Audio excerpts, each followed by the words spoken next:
Bonjour. L'Amérique latine face à la violence des gangs, quelle solution? La violence a toujours été présente en Amérique latine.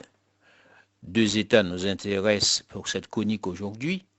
Il s'agit de l'Équateur et du Salvador. Les efforts du président de l'Équateur, Daniel Noboa, de mater les gangs armés sont à la hauteur de ses promesses de campagne. Ayant choisi la fermeté face aux gangs, le président Noboa, à peine élu, l'automne dernier, sur la promesse de ramener la paix en Équateur, a décrété l'état d'exception pour une période de 60 jours. L'un des outils institutionnels mobilisables est la militarisation. La décision facilitant l'intervention des forces armées dans les prisons a été prise le 29 septembre 2021 par un décret présidentiel. C'est la police qui assurait la sécurité dans les prisons.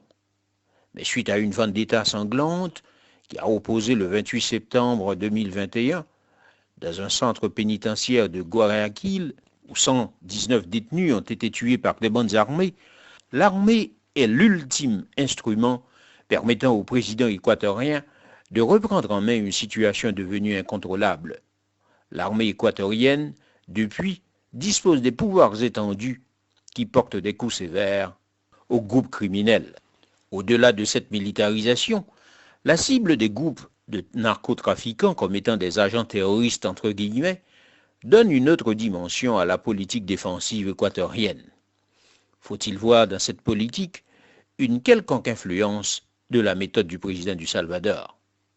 Je cite, la décomposition sociale, la situation économique fait qu'il y a une montée assez forte de la criminalité en Amérique latine, fin de citation, souligne Diego Osorio, chercheur associé à la chaire Raoul d'Endurant. Il craint une exportation de la méthode Bukele avec un important effritement des droits de la personne en contrepartie d'un durcissement envers les gangs, d'autant que les groupes criminels sont incontournables, explique-t-il, au point que les politiciens négocient avec ces gangs selon le département américain du Trésor.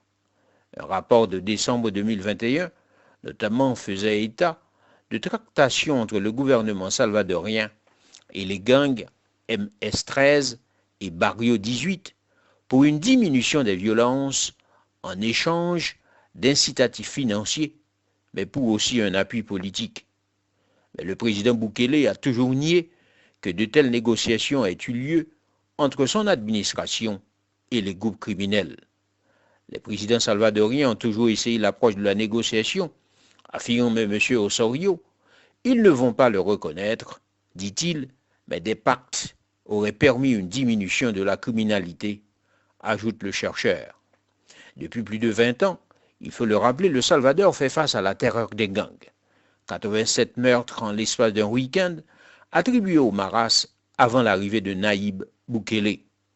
Depuis son arrivée au pouvoir en 2019, Bukele demande au Parlement l'instauration d'un état d'urgence en vue d'instaurer l'ordre, une disposition prolongée pour la 10e fois le mois dernier. Les droits élémentaires sont suspendus et la police peut interpeller n'importe qui sur simple soupçon. Les Maras sont la cible de Bukele. Des textes autorisent les interpellations et de façon abusive, on a enregistré un nombre élevé d'interpellations. En 10 mois, plus de 60 000 personnes ont été arrêtées en lien avec la lutte contre les gangs dans un pays de 6,3 millions d'habitants. Il se trouve que les forces de l'ordre ont déjà encerclé des villes pour cerner des suspects. Le siège d'un département complet restait une mesure inédite. Elle s'ajoute à une nouvelle loi pour pouvoir juger jusqu'à 900 accusés dans un même procès criminel, faisant craindre pour les droits à une défense juste des accusés. Je cite, devant un centre de détention de San Salvador, raconte la Prensa Gráfica, un quotidien salvadorien, des maris, des femmes et des enfants de Salvadoriens arrêtés par la police dorment sur des cartons dans la rue, au cas où leurs proches, qu'ils savent innocents, soient libérés, car si au moment de leur libération, qui peut arriver à n'importe quel moment, même la nuit, personne n'est présent pour le récupérer, l'administration lui refuse la sortie. Fin de citation. Autant dire que Bukele obtient des résultats fulgurants. Le taux d'homicide est passé de 0,3% par jour aujourd'hui, quand on sait, en 2016, on comptait 740. Il construit un bâtiment monstrueux, une immense prison, de très haute sécurité avec système de surveillance, à la pointe de la technologie, portes blindées, grillages, cages, 750 militaires suréquipés et 40 000 places disponibles. La plus grande prison du continent, se réjouit le pouvoir. Visitant la prison, le président Bukele explique comment il construit cette offre sécuritaire, je cite. Avant les prisons, les détenus recevaient des prostituées, jouaient aux jeux vidéo, avaient des téléphones, de la drogue. Rien de tout ça ici. Fin de citation, se félicite Bukele. Pour ses détracteurs, et ils sont nombreux, c'est une véritable dérive que connaît le président du Salvador, Nayib Bukele, devenu un chef d'État autoritaire et sans pitié, qui piétine les procédures judiciaires et les libertés civiles. Pourtant, en Amérique latine, la répression militaire qu'il a lancée contre les gangs lui vaut un fan club dont les rangs ne cessent de grossir. De ses voisins d'Amérique centrale, jusqu'aux lointains pays que sont le Pérou et le Chili, personnalités politiques en vue et citoyens lambda, disent toute leur admiration pour ses choix et leur aspiration à voir leur propre pays lui emboîter le pas. Je cite, « Une chose qui nous préoccupe, moi et les autres personnes qui suivons de près la situation au Salvador, c'est que, oui, les gens peuvent avoir le sentiment que les rues sont plus sûres, mais l'état d'exception ne peut pas durer pour toujours, souligne Mnesha Gelman, professeur agrégé au collège Emerson. Qu'est-ce qui arrive après, poursuit-il, quand des gens qui viennent de passer à travers tout ce processus retournent dans la collectivité sans ressources pour les aider, a-t-il indiqué. À chacun alors sa méthode, pourvu que les gangs soient châtiés et que la paix civile revienne.